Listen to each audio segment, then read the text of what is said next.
बात यहाँ बच्चों की आए तो हर एक शिक्षक जो है वो साथ में। बच्चों को आजकल सिर्फ फॉर्म भराने के लिए, पैसा लूटने के लिए सरकार नौकरियां निकाल रही है।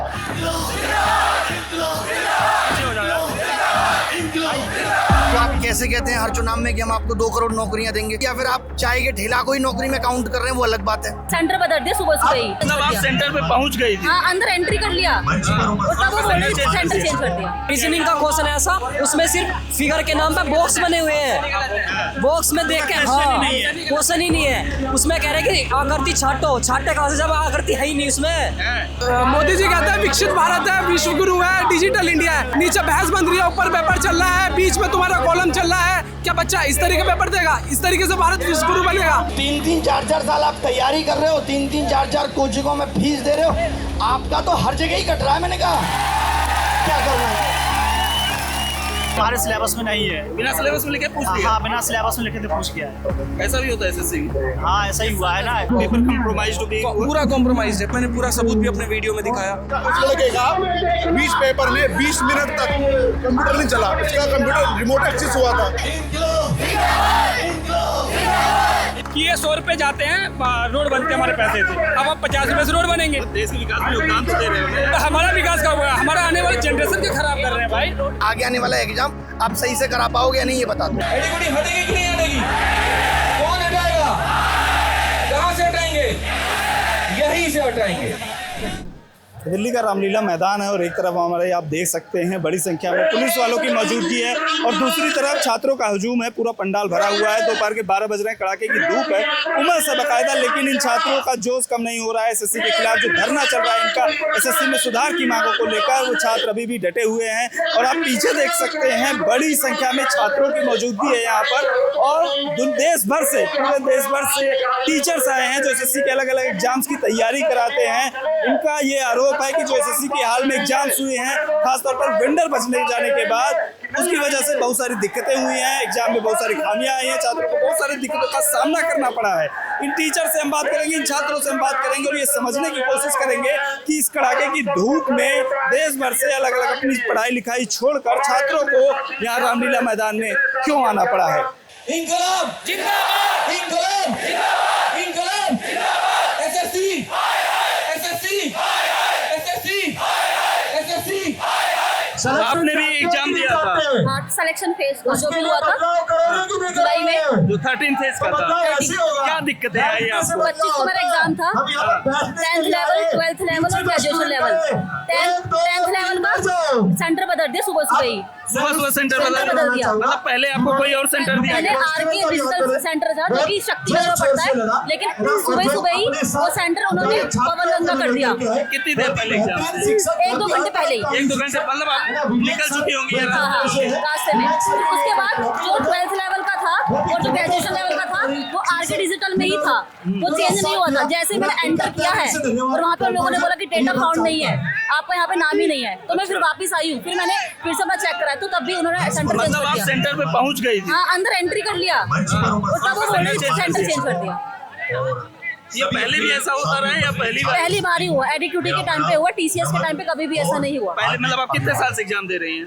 2023 में दिया था मैंने, 24 में भी दिया था, 25 में जो दिया है सब एडीक्यूटी के अंदर जो दिया है, ऐसा ही पहली बार हुआ है। तो फिर आप सेंटर पे अपने पहुंच पाए? दूसरे नहीं पहुंच पाए ना, उन्होंने टाइम पर। कितनी दूर गया था सेंटर? कम से कम 2 घंटा लगता वहाँ पहुँचने में। 2 घंटा चेंज करने में। बिल्कुल मेट्रो स्टेशन अलग इसके था। पीछे कोई वजह बताइए क्यों चेंज कर दिया? इन्होंने सही से काम नहीं करा, व्यवस्था की ठीक नहीं थी, बिल्कुल खराब थी। फिर उन्होंने जो 10th लेवल का था वो एग्जाम हुआ मेरा, वो एग्जाम उन्होंने गुड़गांव भेजा। मेरे दोस्त का जो सेंटर दिल्ली में भरा था उसको हल्द्वानी भेज दिया, उत्तराखंड। ये इतना मतलब इरेलेवेंट जगह पे भेज रहे हैं, कुछ भी काम कर रहे हैं लोग। गुड़गांव में जहाँ भेजा वहाँ पे वॉलंटियर इतना बेकार, उन्हें कुछ खुद नहीं पता।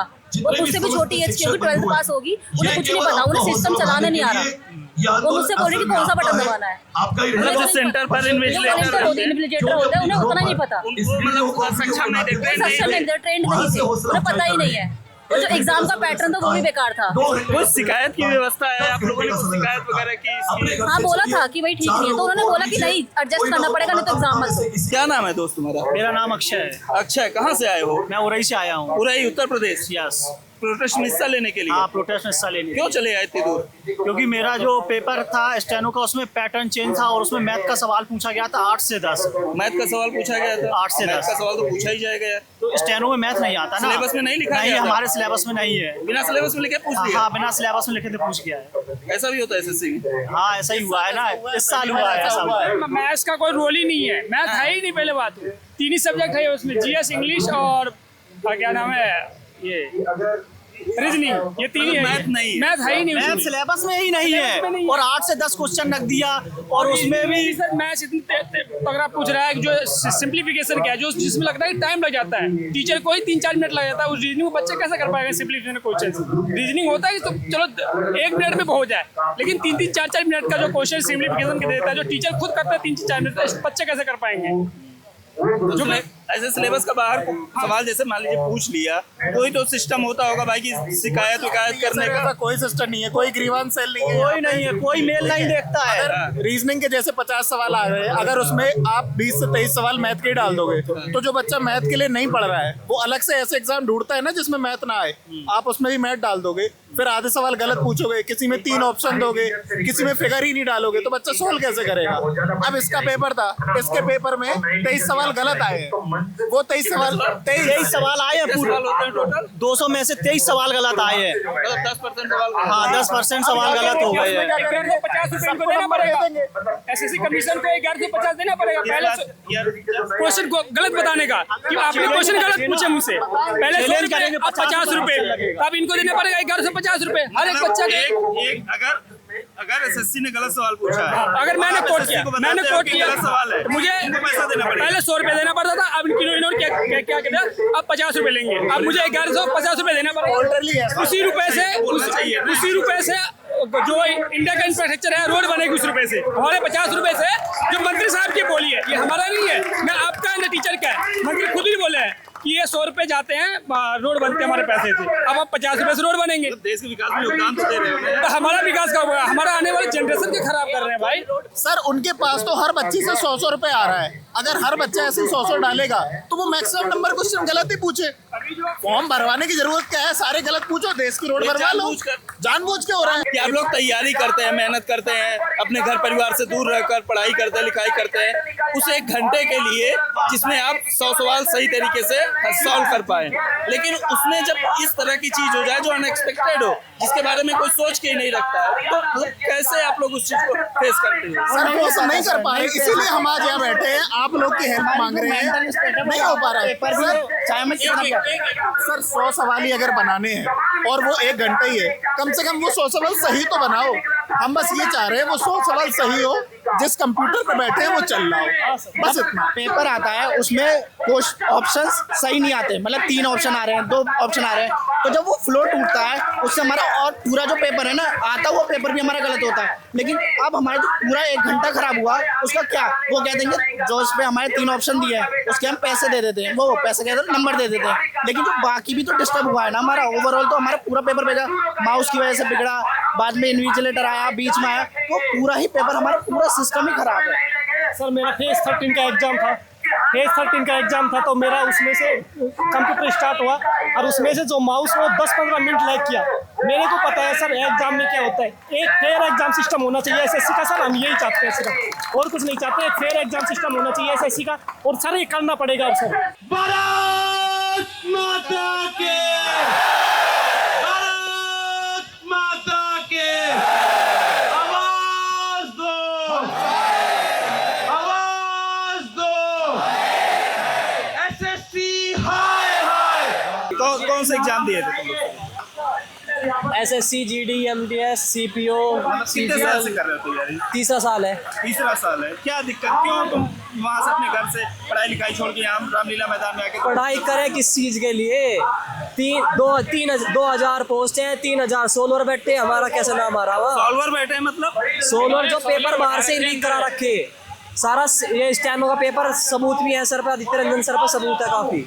ये पेपर लीक हुआ, आईपी एड्रेस तक का है। ये तो नई चीज बता रहे हो, अभी तक एग्जाम में गड़बड़ी कोई नहीं, अभी रुक जाओ, गड़बड़ी तो है, इसे ही तो गड़बड़ी कहेंगे, और किसे गड़बड़ी कहेंगे? बाकी सब अरेंजमेंट है, गड़बड़ी यही है। पेपर लीक हुआ, पेपर लीक ही तो गड़बड़ी है।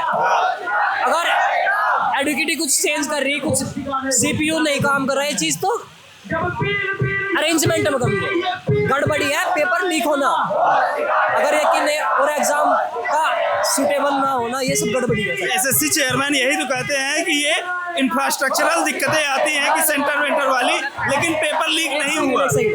हमारे आदित्य रंजन सर है, इन्होंने हमें सबूत दिखाए कि किस सेंटर पे कितने बच्चे, किस बच्चे का किस सेंटर पे एग्जाम है। तो अगर सर को ये बात पता है तो ऐसा नहीं है कि जो लीक कराने वाले उन्हें नहीं पता होगी, उन्हें तो कंफर्म पता होगी जब सर को पता होगा। तो खुद सोचो ना क्या होगा। किस तरह के सुधार की मांग कर रहे हैं आप लोग? क्वेश्चन देखो, क्वेश्चन मैथ्स का, ऑप्शन रीजनिंग के, और रीजनिंग का क्वेश्चन ऐसा उसमें सिर्फ फिगर के नाम पे बॉक्स बने हुए हैं, बॉक्स में देख के हाँ क्वेश्चन ही नहीं है। उसमें कह रहे कि आकृति छाटो, छाटे कहाँ से जब आकृति है ही नहीं उसमें, बताओ कैसे छाटे हम आकृति? मतलब ये आकृति क्या, आकृति देख के सवाल बता दो। 4 आकृति हुई, 5 हमें उसमें अरेंज करना कि आकृति ये है, उसके बाद ये है, उसके बाद ये है, तो अरेंज करके हमें देखना कि इसकी अगली आकृति कौन सी सही होगी। लेकिन 4 आकृति बॉक्स है, तो 5वीं आकृति हम कैसे सेलेक्ट करें जब सारे बॉक्स हैं वहाँ?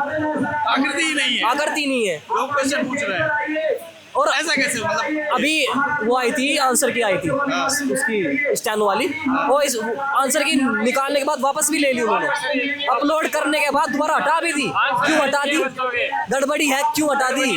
खुद से और नहीं है लोग, खुद ही एआई से पेपर करा रहे हैं, एआई से पेपर करा रहे हैं और बोले कि ऐसा क्वेश्चन बनाए हैं कि वर्जिन क्वेश्चन है। इनका मतलब पता क्या है इनका? हाँ। जैसे वर्जिन का मतलब है अनटचेबल।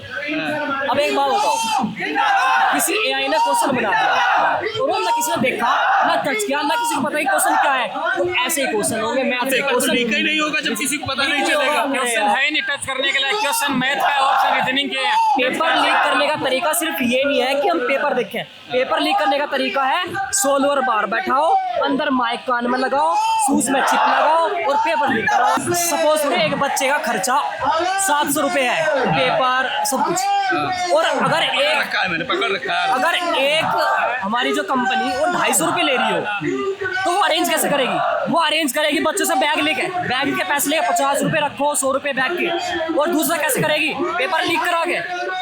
पैसे कमाने का धंधा है और पैसे कमाने का कि बच्चों से के एडिक्विटी पेपर लीक करा रही है। और कौन करा? पैसे लेंगे 100 रुपये, खर्चा है 800 रुपये, कहाँ से करेंगे खर्चा? ये बताओ ना, खर्चा कहाँ से करेंगे? एग्जाम कराने में 800 खर्चा आ रहा है। एग्जाम्पल है, 800 खर्चा आ रहा है और 100 रुपये ले रहे। गवर्नमेंट ने दे दिया, क्यों? क्योंकि गवर्नमेंट को तो कम खर्चा देना पड़ रहा, गवर्नमेंट के बच के, और वो पेपर लीक करा के कमा रहे और मर गई जो गए। हम लोग नहीं चाहते कि सस्ते में काम हो। हमें तो 1000 में नहीं, हमारे से 1000 ले लो, 1500 भी देंगे, पर पेपर सही करवा लो। पेपर सही करवा, ठीक है, 1500 भी देंगे। क्या गलती है उस बच्चे की यहाँ पर कि उसकी मेहनत पूरी की पूरी एक जो है माउस के आगे खत्म हो जाती है, कीबोर्ड नहीं सही चलने के कारण उसका यहाँ पर पूरा पेपर खराब हो जाता है। उस बच्चे की क्या गलती थी यहाँ पर जिसने पूरे साल ईमानदारी से तैयारी की, ईमानदारी से पढ़ाई की, और सेंटर दूर होने के कारण वो पेपर नहीं दे पाए? हमारे साथ इस वक्त आदित्य रंजन सर हैं और यहाँ पर आप देख रहे हैं किस तरीके से युवाओं की भीड़ है। आज का जो प्रोटेस्ट है सर, ये किस क्या मतलब आपकी डिमांड्स है और कब तक ये चलेगा? अभी आप लोगों ने देखा कि एसएससी ने नया वेंडर को पेपर कंडक्ट कराने की जिम्मेदारी थी जिसका नाम है एडिक्विटी, और एडिक्विटी के हाथ में जब से पेपर आना शुरू हुआ है तब से सारी अनियमितताएं आनी शुरू हो गई है। सबसे पहली दिक्कत तब आई थी जब बच्चों को 500-500 किलोमीटर दूर सेंटर भेजा गया था। अब सोचिए, एक दिल्ली का बच्चा या राजस्थान का बच्चा, यूपी बिहार का बच्चा अंडमान निकोबार कैसे जा सकता है पेपर देने? और इन्होंने सेंटर इतने दूर दिए जहाँ पर जाने की कोई व्यवस्था भी नहीं है।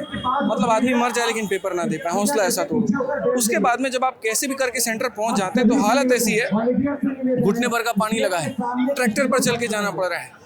सेंटर की दुर्दशा ऐसी है कि नीचे आटा चक्की चल रहा है और ऊपर में सेंटर है, पूरी तरीके से कॉम्प्रोमाइज। सिक्योरिटी गार्ड ऐसे हैं, एक हाथ में सिगरेट पी रहा है, दूसरे हाथ से एडमिट कार्ड चेक कर रहा है। मतलब स्टैंडर्ड जो है पूरा स्टैंडर्ड पूरा खत्म है। अंदर जब आप जाते हैं आप मोबाइल लेके जा सकते हैं, ऐसी है। अब सोचिए कि जब मोबाइल ही आप लेके जा सकते हो तो पेपर निष्पक्ष कैसे करा पाओगे? पेपर कॉम्प्रोमाइज पूरा कॉम्प्रोमाइज है, पूरा एक तरीके से कॉम्प्रोमाइज है। आप ये देखो, इसके बारे में मैंने पूरा सबूत भी अपने वीडियो में दिखाया, मैंने सारी बातें भी बताई कि कैसे पेपर कॉम्प्रोमाइज हो रहा है, कौन लोग कर रहे हैं, रेट क्या चल रहा है, एक एक बात मैंने सबूत के अंदर में सारा कुछ स्टूडेंट्स ने ये कहा कि उनका सेंटर अचानक से बदल दिया गया, तो इस पर एसएससी चेयरमैन ने ये कहा था कि भाई हमने इसलिए कर रहे हैं ताकि पेपर कॉम्प्रोमाइज ना हो, लीक ना हो। बिल्कुल वाहियात बात है, क्योंकि इनके पास सेंटर नहीं है और कोई बात नहीं है, ये बहाने हैं। इसके पहले भी पेपर होते थे। ये सारी की सारी बेतुकी बातें। अब सोचिए कितनी बेतुकी बात डायरेक्टर ने की। हमने ये कहा कि गलत सवाल आप पूछते हैं तो बच्चा 100 रुपया क्यों देगा, फॉर्म भरने का भी फीस 100 रुपया, हर एक गलत सवाल के लिए भी 100 रुपए। तो उन्होंने कहा जी हमको पैसे कलेक्ट करके रोड बनाने होते हैं। अब ऐसे स्टेटमेंट अगर कोई ब्यूरोक्रेट देगा तो हम क्या उम्मीद करेंगे इससे, सरकार से क्या उम्मीद करेंगे ऐसे लोगों से, और क्या उम्मीद है कि यहाँ पर ये पेपर अच्छा कंडक्ट करें। क्या डिमांड्स हैं अभी आप लोग जो? एडिक्विटी को हटाओ, पहली डिमांड है। दूसरी डिमांड हमारी है यहाँ पर कि फेयर एग्जाम सिस्टम हो, सही तरीके से कैलेंडर आए, चाहे वो रेलवे का हो या एसएससी का हो। जैसे चुनाव फिक्स होते हैं कितने समय में, इतने समय में हो जाएगा, रिजल्ट इतने में आ जाएगा, वैसे ही बच्चों का भी यहाँ पर पूरा रिजल्ट फिक्स हो, तय समय सीमा हो, उसके अंदर में पेपर हो, 4-4 साल 5-5 साल तक वैकेंसी लटकाई ना जाए, रोकी ना जाए, वहाँ पे बच्चों को पागल ना बनाया जाए। यहाँ चुनाव आता है तो वैकेंसी बढ़ा देते हैं और पेपर 5 साल बाद होता है, तो ये नहीं होना चाहिए। और तीसरा, स्टूडेंट कमीशन ऑफ इंडिया, बिल्कुल स्टूडेंट, ये नया है। जैसे आपने कई सारे कमीशन सुने हैं, SC/ST कमीशन है या कुछ भी है। आज आप भारत में देखो इतने सारे छात्र हैं, इनकी सुनवाई करने वाला कौन है? किसी बच्चे के साथ कॉलेज में कुछ गलत हो जाता है, मान लीजिए तैयारी में कुछ गलत हो जाता है, पुलिस के पास जाने के अलावा कोई रास्ता ही नहीं है। लेकिन सोचिए कि अगर एक ऐसी कमीशन हो जिस पोर्टल पर हम कुछ डाले ग्रीवांस और उसको सॉल्व किया जा सके, तो ये हमारी सबसे बड़ी जीत है। बार बार कौन आना चाहता है सड़क पे, कौन आएगा? कभी पता चलता है कि BPSC का प्रोटेस्ट हो रहा है, कभी SSC का प्रोटेस्ट हो रहा है, लेकिन अगर स्टूडेंट कमीशन ऑफ इंडिया हो गई तो वहाँ पर ये सारा प्रोटेस्ट इतना करना भी नहीं पड़ेगा और संवैधानिक तरीके से, सही तरीके से हमारी बात ऊपर तक जाएगी। अभी स्टूडेंट से बात करते हुए एक मांग उनकी तरफ से भी आई कि बार बार जो आप प्राइवेट कंपनियों को टेंडर देते हो, इसकी वजह क्योंकि SSC या जो और संस्थाएं हैं, आयोग है, उनका काम ही है कि एग्जाम कराना, तो क्या गवर्नमेंट उस तरह का इंफ्रास्ट्रक्चर नहीं तैयार कर सकती है? जब UPSC में ऐसा हो सकता है तो SSC में क्यों नहीं हो सकता? बट सरकार तो इसको भी सोच रही है कैसे खत्म कर दे। गवर्नमेंट्स की कई बातें ऐसी लगती है ना कि मतलब वो ये चाहते सरकारी नौकरी हो ही ना, एग्जिस्ट ही ना करे। सिक्योरिटी के लिए उनको पुलिस वाले चाहिए, लेकिन वो पुलिस वाले सही हो यहाँ पर ये उनको नहीं चाहिए। कैसे हो पाएगा आप ये बताओ? मतलब चोर अगर ज्यादा बढ़िया से सेटिंग करके पुलिस बन जाता है और जो ईमानदार है बंदा वो कभी बन ही नहीं पाता, तो क्या कभी वो पुलिस पकड़ पाएगी वैसे व्यक्तियों को? पिछले का फेलियर है। हाँ, अभी जब प्रोटेस्ट हो रहा था, अभी तो 4 या 5 अगस्त को मंत्री और डायरेक्टर चेयरमैन सबके साथ मीटिंग हुई थी टीचर्स की, और उनका ये कहना था कि हमें कुछ समय दीजिए फिर हम करेंगे बदलाव। तो क्या उससे अब तक के बीच में कोई समय नहीं हुआ? उन्होंने 4 मतलब जो मीटिंग हुई थी उसके बाद 1 हफ्ते का समय मांगा था। उन्होंने कहा था स्टेनो में बिल्कुल ऐसी नहीं होगी, आप परेशान मत होइए, लेकिन स्टेनो में फिर से वही उतने दूर सेंटर फिर से दिए गए। और स्टेनो का तो हालत ये है सर, रीजनिंग के सब्जेक्ट में गणित के सवाल, जबकि गणित तो सिलेबस में है भी नहीं। सिलेबस कल के दिन संस्कृत पूछ लेंगे, ये कल के दिन पर्शियन पूछ लेंगे, फ्रेंच पूछ लेंगे, फिर बोलेंगे यही तो तरीका है हमारा कंपटीशन करने का। ये कोई मजाक चल रहा है क्या यहाँ? पहले ये अपनी गलतियां को छुपाने के लिए 100 बेतुके तरह के बहाने बोलते हैं, और ये सब फालतू की बात है। अच्छा, एक सवाल सर आखिरी में, टीचर्स की एकजुटता को लेकर भी कुछ सवाल उठ रहे थे सर। सारे टीचर एकजुट है, आप स्टेज पे देखो सब एक साथ में एक हाथ पकड़े हुए हैं, हर एक टीचर है। जब बात यहाँ बच्चों की आए तो हर एक शिक्षक जो है वो साथ में।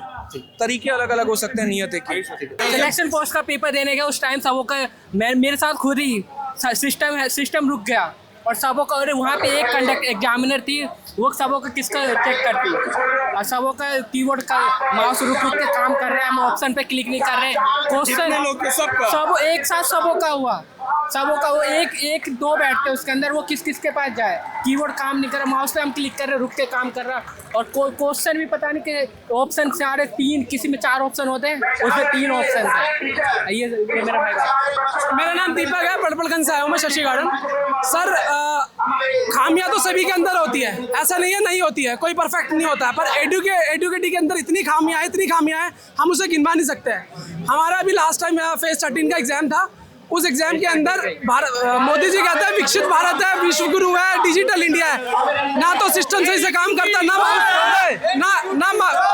ना माउस सही से काम कर रहा है, ठीक है। इन्विजिलेटर आपस में फोन चला रहे हैं, बातें कर रहे हैं, बच्चा पेपर करे, उन पर ध्यान करे, क्या करे? एग्जाम सेंटर तुम इतनी दूर दे रहे हो, नीचे बहस बन रही है, ऊपर पेपर चल रहा है, बीच में तुम्हारा कॉलम चल रहा है, क्या बच्चा इस तरीके पेपर देगा? इस तरीके से भारत विश्व गुरु बनेगा? बताइए। मैंने दिक्कत फेस करी है, एग्जाम का लेवल इतना इजी दे रही है, 10th 12th का लेवल इतना इजी दे रही है कि बच्चा बिना पेन के पूरा पेपर कर देगा, और तो ग्रेजुएशन का लेवल इतना इररिलेवेंसी पूछ रहे पेपर के अंदर कि बंदे ने कभी पढ़ा ना हो, वो चीज पूछते हैं पेपर के अंदर। क्या एडुकेटी का यही काम है पेपर कराना? जब तुम्हारे बस की नहीं है तो पेपर मत करो, किसी अच्छी संस्था को अपना टेंडर दो। क्या डिमांड है आप लोग? हमारी डिमांड सिर्फ इतनी है कि तुम हमारा वेंडर चेंज करो, एक फेयरनेस लाओ पेपर के अंदर, और पेपर को अच्छे से कंडक्ट कराओ, ताकि हम अपना भविष्य देख सके। हमें खुद नहीं पता आने वाला कल कैसा है कैसा नहीं है, क्योंकि हमें पता ही नहीं है कि एग्जाम चल क्या रहा है कैसा नहीं है। एडुकेटी हाय हाय हाय हाय। का भी मैंने पेपर दिया, स्टेनो का भी मैंने पेपर दिया। इतना बुरा हाल है कि आपको क्वेश्चन के उन्होंने क्वेश्चन पूछा, क्वेश्चन के अंदर ऑप्शन नहीं है, लिखा रहा है नॉट फाउंड। तो ये है डिजिटल इंडिया का हाल। नॉट फाउंड का ऑप्शन लिखा हुआ आ रहा है। इमेज वाले क्वेश्चन होते हैं, नॉन वर्बल वाले, उसमें है ही नहीं। भाई उस लड़के का 20 पेपर में 20 मिनट तक कंप्यूटर नहीं चला, उसका कंप्यूटर रिमोट एक्सेस हुआ था, इसको दूसरा सिस्टम दिया गया क्योंकि वो रिमोट एक्सेस करा गया था। अब कुछ ना कुछ गड़बड़ होती है। मतलब दूसरे सिस्टम से कंट्रोल। हम एग्जाम दे रहा था, एग्जाम करके बीच में बंद हो गया, 10 मिनट तक उन्होंने बैठा गया, फिर मुझे उस सिस्टम की छोड़ के दूसरे सिस्टम पे बिठाया और वो 10 मिनट दिए नहीं। कहाँ सेंटर गया था? मेरे यहाँ पड़ा था देहरादून से आया हो? मैं दिल्ली से ही हूँ, देहरादून गया एग्जाम दे। देखिए सवाल कैसा है। देखो क्वेश्चन क्या है इसके अंदर, ये एसएससी की आंसर की है। इसके अंदर पूछा हुआ है, ये एक रीजनिंग का क्वेश्चन दे रखा है रेशियो में, और इसके अंदर ऑप्शन क्या है, some birds are can not fly, all birds are animals. ये क्वेश्चन दे रखा है। और देखो क्वेश्चन रीजनिंग में मैथ का पूछा है, ऑप्शन कुछ और पूछ रहे हैं और आप ऑप्शन कुछ और दे रखा है। उनको जहाँ से वो भारत को देख रहे हैं, जिस नज़रिए से वो अगर हमारी नज़र से देखें तो उनको समझ में आए कि जो बच्चा 12वीं पास ग्रेजुएट हो के बैठा, उसके पास करने को क्या है। आज अगर आपके लिए नौकरियां क्रिएट नहीं हो रही, उसके लिए जिम्मेदार कौन है? आपको 10th में कुछ नहीं सिखाया गया, आपको 12th में कुछ नहीं सिखाया गया, आपको ग्रेजुएशन में कोई स्किल नहीं दी गई, कोई इनोवेशन नहीं दिया गया। तो बेसिकली मुझे जो लग रहा है वो ट्रांजिशन फेज है जब सरकार शिफ्ट कर रही है सरकारी नौकरियों को आउटसोर्सिंग में, और उस दौर में आप बता भी नहीं रहे और आप आउटसोर्स पे चले जा रहे हैं। जैसे कि आपने देखा होगा रेलवे में डॉक्यूमेंट वेरिफिकेशन होने के बाद बच्चों को कह दिया गया कि अभी वैकेंसी खाली नहीं है, जब खाली होगी तब आपको दे देंगे। तो आप नौकरियां निकाल क्यों रहे हैं? ऐसा लग रहा है जैसे सरकार को ये तो दिख रहा है कि नौकरियां निकालनी पड़ेंगी क्योंकि इससे कारोबार चलाना है। अगर ऐसी बात है कि आप आउटसोर्स करना चाहते हैं, आप चाहते ही नहीं कि सरकारी नौकरी दें, तो आप कैसे कहते हैं हर चुनाव में कि हम आपको 2 करोड़ नौकरियां देंगे? तो वो कौन सी हैं 2 करोड़ नौकरियां? आप बताइए, प्राइवेट, सरकारी, या फिर आप चाय के ठेला को ही नौकरी में काउंट कर रहे हैं, वो अलग बात है। तो इसी बात से बच्चा परेशान है कि हम सालों साल तैयारी कर रहे हैं। अभी आपने देखा यूपीएसआई का नोटिफिकेशन आया, उसमें कुछ नहीं दिया, कब एग्जाम लेंगे, कब से एग्जाम शुरू होगा, क्या सिलेबस है, नहीं, बस उसमें मेंशन है कि 500 रुपये फीस देनी है आपको। यानी ऐसा लग रहा है कि बच्चों को आजकल सिर्फ फॉर्म भराने के लिए, पैसा लूटने के लिए सरकार नौकरियां निकाल रही है। नौकरी देने की मनसा और इंटेंशन कहीं नहीं है। तो ये क्लियर करना पड़ेगा। बात है जो यहाँ पे लोग इकट्ठे हुए हैं, आपने देखा होगा थोड़े दिन पहले कि इंफ्रास्ट्रक्चर बहुत खराब है। जी बिल्कुल। तो जिस इंफ्रास्ट्रक्चर की हम सब लोग यहाँ बात कर रहे हैं, बेचारे बच्चे तो क्या समझ पाएंगे, वो सरकार के हाथ में नहीं है। सरकार ने इंफ्रास्ट्रक्चर पे काम करा ही नहीं। आज मुझे कोई यहाँ बता दे कि जो 1 लाख कंप्यूटर भारत में ऐसे हैं जिनकी कीमत 1.5 लाख है, अब जिन सिस्टम पे एग्जाम हो रहा है वो 10,000 रुपए का सेकेंड हैंड कंप्यूटर है, तो आप क्या उम्मीद करते हैं? 8 दिन पहले बात हुई थी, कोई बदलाव नहीं, उसके बाद बदलाव ऐसा नहीं है। जैसे ये बात हुई थी कि 100 रुपए आप गलत क्वेश्चन का पूछते हो, तो अब इन्होंने बोला है कि हम एक रिफंड मैकेनिज्म बना रहे हैं। तो अभी ये सब हम रिफंड मैकेनिज्म बना रहे हैं, पैसा रिफंड करेंगे, तब तक नहीं बन पा रहा है कुछ दिनों के लिए, तब तक आप 50 रुपए दे दीजिए एक क्वेश्चन। तो चीजें दिख तो रही हैं, लेकिन प्रॉब्लम एक नहीं है, बहुत है। पूरा एग्जाम सिस्टम खराब है। सरकार कोई बच्चा नहीं है कि वो गलत करेगी और साक्ष्य छोड़ देगी, वो बहुत तमीज से करती है। अब लोग कह रहे हैं एडुकेटिव ब्लैक लिस्टेड है, आप डॉक्यूमेंट देखिए, एडुकेटिव ब्लैक लिस्टेड नहीं है, इनएलिजिबल है, और वो खेल गए इसी पे, टेंडर के लिए एलिजिबल हो गई। फेयर प्लेग्राउंड देना किसकी जिम्मेदारी है? ये सरकार की जिम्मेदारी है। अगर सरकार ये कहती है कि प्राइवेट जॉब करिए, अपना कुछ बनाइए, तो उसके लिए आधार बनाना भी सरकार की जिम्मेदारी है। Right to work, opportunity create करना संविधान कहता है कि सरकार की जिम्मेदारी है, बट सरकार का फोकस इस चीज पे है ही नहीं। सरकार का फोकस है किस तरीके से अब बिहार को कब्जा किया जाए, किस तरीके से अब झारखंड को कब्जा किया जाए। सरकार का फोकस सिर्फ यही है, सरकार के एजेंडे में यही है कि हर राज्य में अपनी सरकार कैसे बनाई जाए। सर एक और गंभीर क्वेश्चन, यूथ के बीच क्यों मुद्दा नहीं पड़ पाता? क्योंकि बिहार में भी यूथ है, वो भी लाठी खा रहा है, यूपी में भी है, राजस्थान में आपने देखा बिहार के कितने आंदोलन हुए, उसके बावजूद भी आपने देखा कि कोई सरकार बेरोजगारी या बच्चों के मुद्दे पे बात कर रही हो। तो ये जनता ने उनको इस लायक बनाया है, उनको पता है कि इसका वोट से कोई लेना देना नहीं है। तो ये जनता को दिखाना पड़ेगा, जनता को बदलाव करना पड़ेगा, तब सरकार समझ पाएंगी कि हम परमानेंट नहीं है, अमर नहीं है। ये डिमांड्स क्या है यहाँ पर, आप लोग क्या क्या लेकर जाना चाहते हैं यहाँ जो आप लोग इकट्ठा हुए? डिमांड अभी आपने लिस्ट में पढ़ी, बट मेरी जो डिमांड है जेन्युइन, वो ये है कि अगर इंफ्रास्ट्रक्चर को ठीक करना है तो सरकार एफिलिएटेड सिस्टम क्यों नहीं बना सकती? आज स्कूलों को कंट्रोल करने के लिए सीबीएसई बोर्ड है ना, एफिलिएशन बोर्ड है। कोई स्कूल ऐसा नहीं हो सकता कि कुछ गलत पढ़ाने लगे, कोई ऐसी किताब पढ़ाने लगे, क्योंकि जब कोई स्कूल खुलता है तो 2 करोड़ की बैंक गारंटी जमा होती है। तो अगर सरकार यही चीज सेंटर्स में कर दे कि एक सेंटर एफिलिएशन बोर्ड बना दे, जब कोई सेंटर अप्रूव होगा तो वो 1.5 करोड़ रुपए जमा करेगा।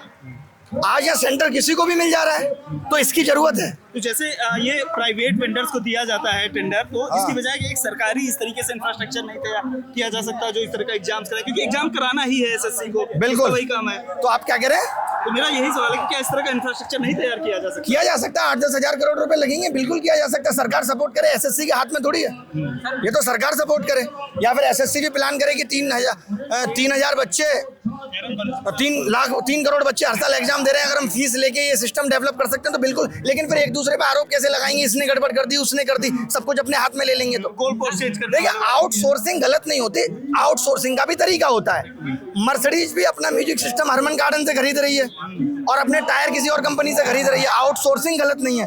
बट आउटसोर्सिंग के लिए वैलिडेशन गलत सही होना चाहिए कि आप किसको आउटसोर्स कर रहे हो, वो क्या गारंटी दे के आए हैं आपको, समझ गए बात को। एसएससी में सुधार की मांगों को लेकर दिल्ली के रामलीला मैदान में छात्रों का जो हुजूम उमड़ पड़ा है वो आप देख सकते हैं। मेरे पीछे भारी संख्या में मौजूद है छात्र, आगे की तरफ भी भारी संख्या में मौजूद है। इस कड़ाके की धूप में, कड़ी धूप में भी ये छात्र लगातार यहाँ पर डटे हुए हैं। मंच पर भारी संख्या में टीचर्स की भी मौजूदगी है। कई सारे टीचर्स से हमने बात की है, उनके क्या कंसर्न्स हैं, स्टूडेंट्स से हमने बात की है, उनको क्या दिक्कतें पेश हुई, इन सब चीज़ों के बारे में आपको बताया। इन सब के बारे में आपकी क्या राय है कमेंट बॉक्स में हमें ज़रूर बताएं। साथ ही आगे भी ये स्टूडेंट का जो प्रोटेस्ट चल रहा है, टीचर्स का जो प्रोटेस्ट चल रहा है, आगे जो भी चीज़ें होती रहेंगी लगातार हम आपको पहुंचाते रहेंगे। दिल्ली के रामलीला मैदान से अपने साथी पंकज के साथ मैं गौरव श्यामा पांडे।